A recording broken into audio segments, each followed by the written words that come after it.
Now let's talk about the communication part. So if you're communicating during the interview, what are some things that you need to keep tab off? Verbal communication, speaking, the words that you speak, what makes up 35% of your communication. Speak clearly at a moderate pace. Don't rush. Sometimes when people are nervous, they start speaking very fast. And you speak so fast that the other person is not able to understand what you were saying. And your words also get mixed with each other. So don't rush. Don't speak very slowly as if you are thinking and the other person gets bored. That should also not be the pace. Not too fast, not too slow, somewhere in the average pace. Keep your sentences crisp. Don't use a lot of fillers like actually, basically. It shows that you are not well prepared for the interview. Use positive, confident language. Say, I learned from that experience. Don't say, I failed. If it was a failure story, if they say that, talk about your weakness, or they say a time where you were not successful, do not end it with, this is how I failed. End it with what I learned from it. What was my learning? How did I work on it? And also, if it is something which has happened some time back, you can also say that, and then I started working on improving myself, and this is the improvement that I have reached today. Adjust your tone. It should be polite. It should be respectful.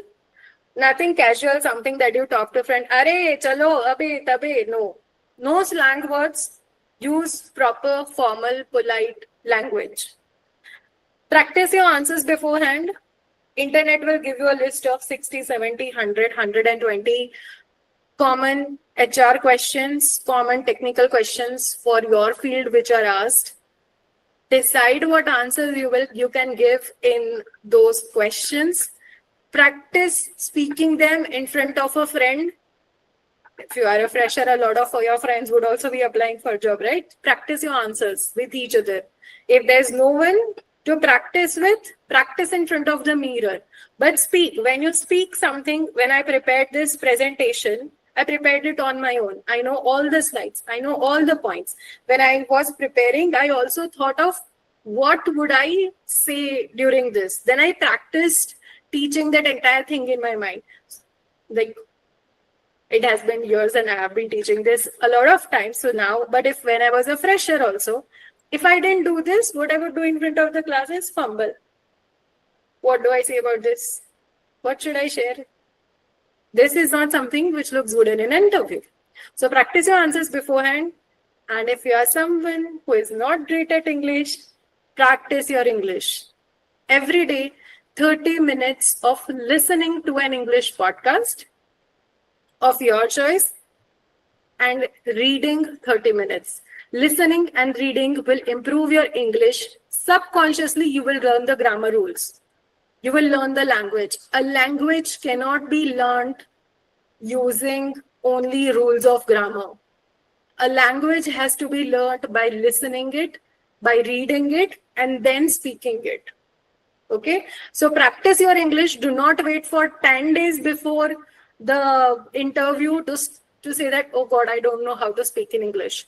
And in an interview, please do not say that, I don't know how to answer in English. Can I answer it in Hindi or other vernacular language or your mother tongue?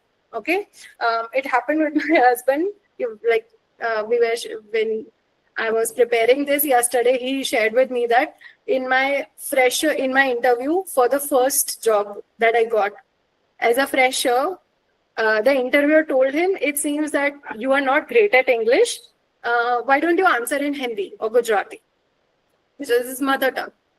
So he said, no, I'm okay answering in English. If we would have said, yes, I'm happy answering in my vernacular language, then that would have gone as a negative point.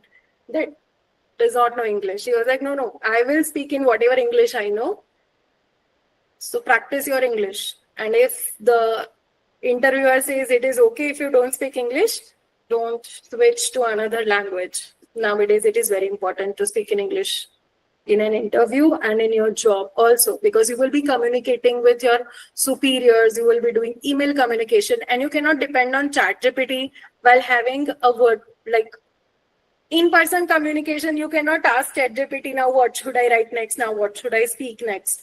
That is not possible. So you need to practice your English. Body language. How do these interviewees look? If you are sitting like this in an interview, what does it show about you? The first one says I'm bored, the second one says I'm sad, the third one is shocked, confused, the fourth one same, looking for stars, and the fifth one is like, oh God, what question did you ask me? None of this should be your body language in the interview. Go well prepared. Sit straight. If you don't know what to do with your hands, do this. Nowadays, everyone does that. Everyone does that with the, the power pose. This is how you keep your hands. The fingers like this, and it is kept at your stomach level, below the umbilical button, below the belly button. Your hands should be like this, but below.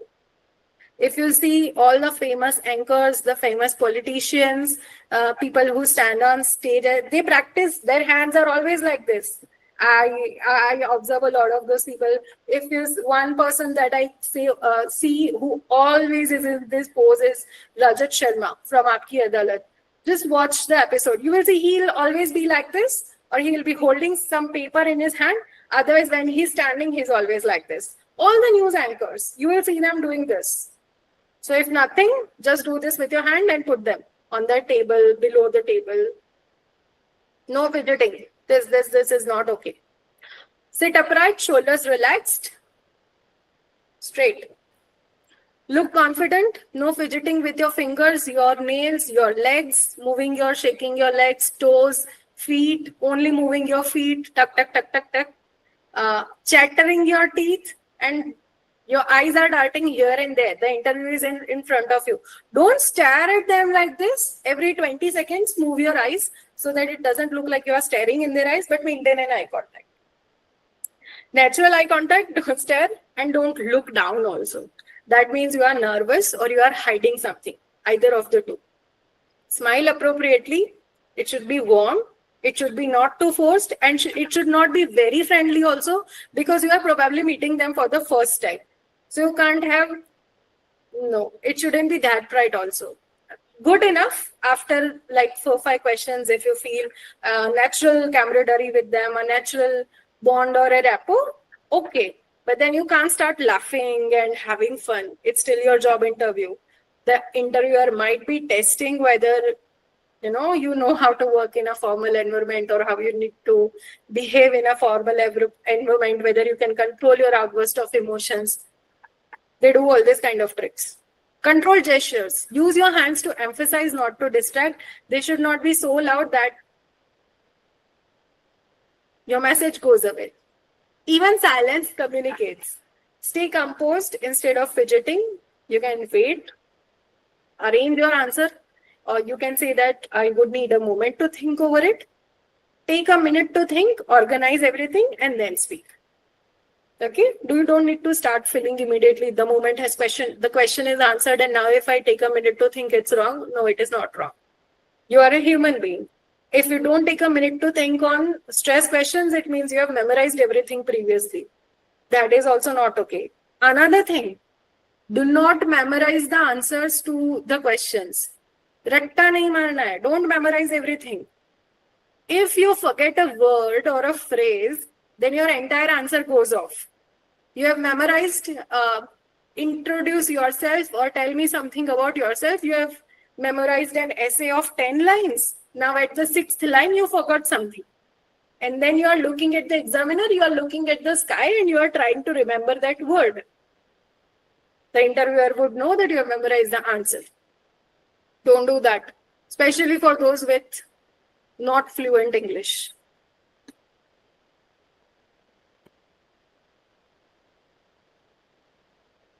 Good first impression. proper body posture, smile, and proper clothes. Your attire, your body posture, and your smile is your first impression. And the way you open the door, enter the room, and say good morning, good evening, good afternoon to the interviewer, and do not sit unless they ask you to sit. Only when they tell you take a seat, that is when you sit. This is the first impression. Your attire, the way you enter the room, how neat your folder is. Hold the folder in one hand, other hand should be empty. Do not take water bottles with you inside. If you need water, they will probably provide it to you. Do not sit down unless you are told to sit. Be very polite and respectful in your body language. At the same time, be confident. Straight. That is all for the first impression.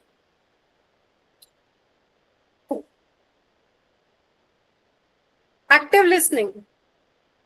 Now, when the interviewer is asking you question, which they will ask, there will also be follow-up questions based on whatever you have answered. You nod occasionally to show attentiveness. When they are saying something, do not interrupt. Yes, you are the interviewee. Yes, you are the one who has to answer. But when they are saying something or when they are sharing something about themselves, do not interrupt. In Dale Carnegie's book, I've read about an interview where the person where he says that the one of his clients shared a story. They had gone for a job interview in a company, and it was a small startup kind of company, and the owner was taking the interview. He became while the person answered a question, there was one point where the interviewer felt that, oh, I also have a similar connection or a similar story. And then he started sharing his story, and 15-20 minutes went by where only the interviewer was sharing his story. And this person was actively listening with all the hmms, ahs, oh, and then what happened next with curiosity and happiness and enthusiasm on his face for those 15-20 minutes. The person said that he didn't ask me a lot of questions, but because I listened to him actively, he probably felt that I was a good person and he got the job with a very, very good package. So active listening is as important as answering. Do not underestimate the power of listening. Nod occasionally to show your attentiveness and really listen to them. If there is a follow-up question asked from it, you should be able to answer. Do not interrupt. Let the interviewer complete the question. Paraphrase if needed. Now, when they've completed that question and you are confused about how to answer, so repeat that question in a way that you have understood. Like, so you would like me to explain how I manage my internship project, right? Ensure that you have understood the question correctly and then start answering. While they are speaking, or if they start sharing something about the company or their position, or especially people at 15-20 years of experience, at least more than 10 years of experience, those people like to intimidate the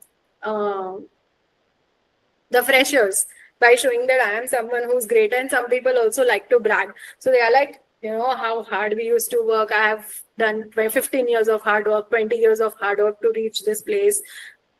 Let them share their story. That is building a rapport. The attentively you listen, with the curious you are, and if you ask a thoughtful follow-up question, that is brownie points for you. So what you need to keep in mind while communicating is, whenever you are speaking, not too fast, not too slow, polite. Your body language, your posture should be formal, proper, straight, no fidgeting. And when the